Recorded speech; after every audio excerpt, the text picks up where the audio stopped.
does that make you feel when, to that relationship, and for him to recognize that you were an untapped free agent, for lack of a better term, and to know that you're wanted? Yeah, I mean that was big when I heard about it way back when, right? And it was neat because that was early on in that year to really be working on contract stuff, and to get that tidied up and set really before I had heard news of what all was going down. Even that was I know some people said it was not a well kept secret, but it was well kept to me. So I didn't have a whole lot of clue what was going on, but it's really neat to have that knowledge and know that he had that confidence that we would be able to get to victory lane here together. And as he came over and really started to try and get us turned and heading in the right direction. And I think there's been some good momentum over a few years now, but I've been looking for those last few steps. And I think that we thought we would fire off this season a little bit better, but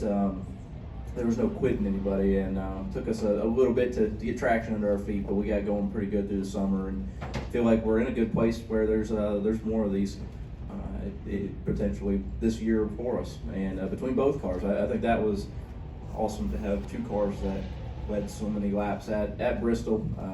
That was my favorite racetrack. I think it's pretty high up on Brad's list as well, so that always helps going into those places that you like. It's a little easier to run better, but it was definitely a good feeling. Feels like we're heading in the right direction, and feel like it was warranted or backed up at this point now.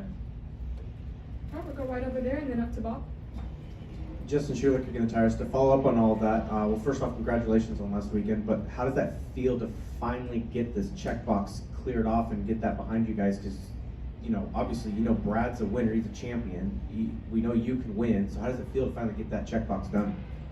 Yeah, it's the first one's the tough one, right? And it's been a really long time since that Pocono win as well. I know y'all threw some numbers at me that hurt my feelings last week, but it's been a long time coming, and it's been really cool because everybody at RFK's had some struggles through the years, and I've been around through the heyday and through the very absolute highs, and I've seen the lows along the way as well. So to be turning that corner, to get back to where we're competing for wins again, being able to pull off some wins, it's really special to myself and everybody back at the company. Like I said, I have so many friends within the organization that I've known for almost my entire time that I've been in North Carolina, and that's something that just means a little bit more when you get to see those guys and girls that have really put in so much effort through that amount of time to be able to see some progress. Brad is a champion in our sport. He's won I don't know how many races. Someone with those same stats that told me it was 2,000 and something days could probably tell you. But I think that it's really special to get it started. But we're not done. This isn't our peak. We have a lot of potential going forward. We're going to stay after it, and might as well come back to home track and keep it going right here, right? All right, up to Bob and then Holly. Bob Hockers, Fox Sports. First, is this the first year of your contract extension, or is next year? I actually don't even know how to answer that by extension, but glad to be back at RFK. I honestly don't know that's kind of embarrassing what the extension years look like, but no, it's was signed back at RFK when Brad came over on the ownership side, and are signed up to go again. So looking forward to finishing out this year strong, but also being locked in for next year and being able to being ready to hit the ground running. Okay, so did you do that last year, or was that this year? Both. Okay, well, I guess my question is, why not look around? I mean, RFK, you guys weren't running great, so why not, if Brad thinks you're one of the top guys out there, why not look around?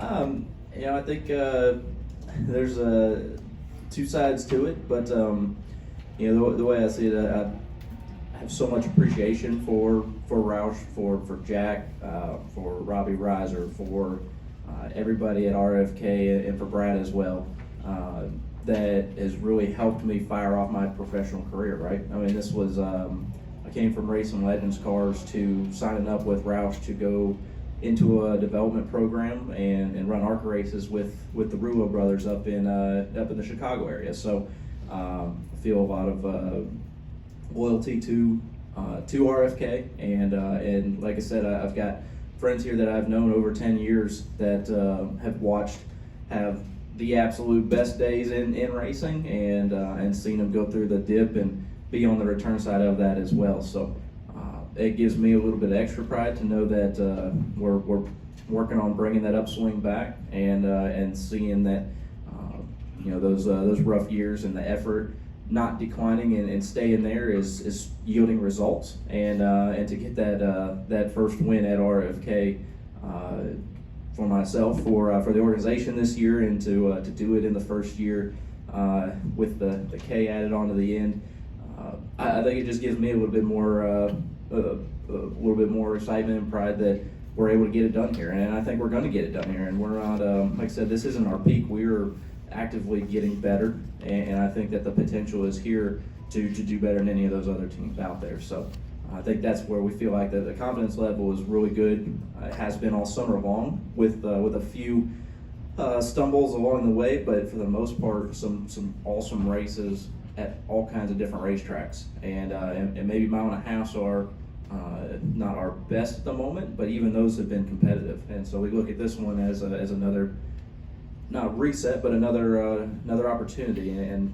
like I said, the potential's here. The people are here. The resources are here, and I think that we can win races and we can compete for championships here.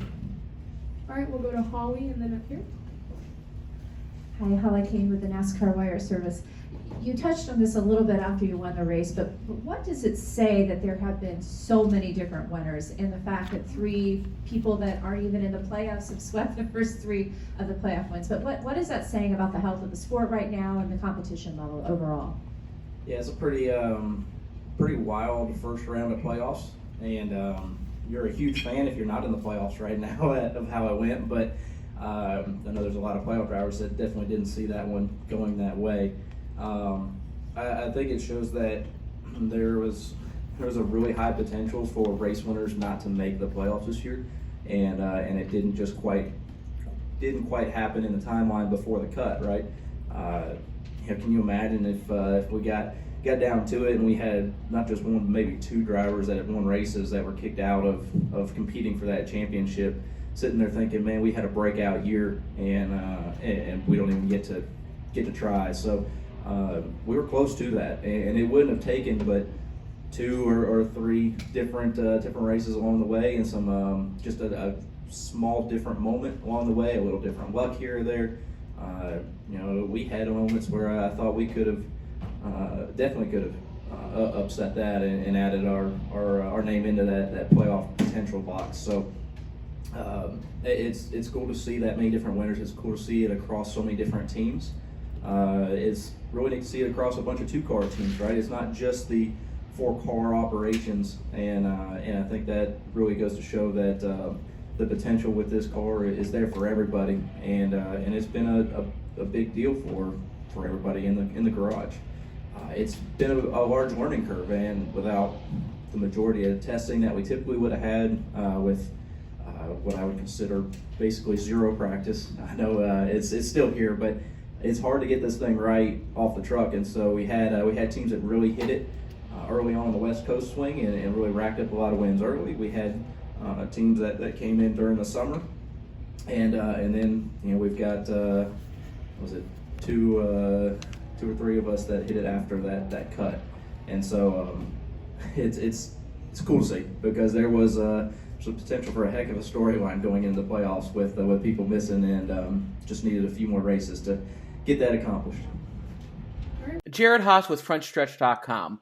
Make sure to hit that subscribe button. Also, check one of those 2 videos out that we have right beside you. Visit Frontstretch.com for more great content.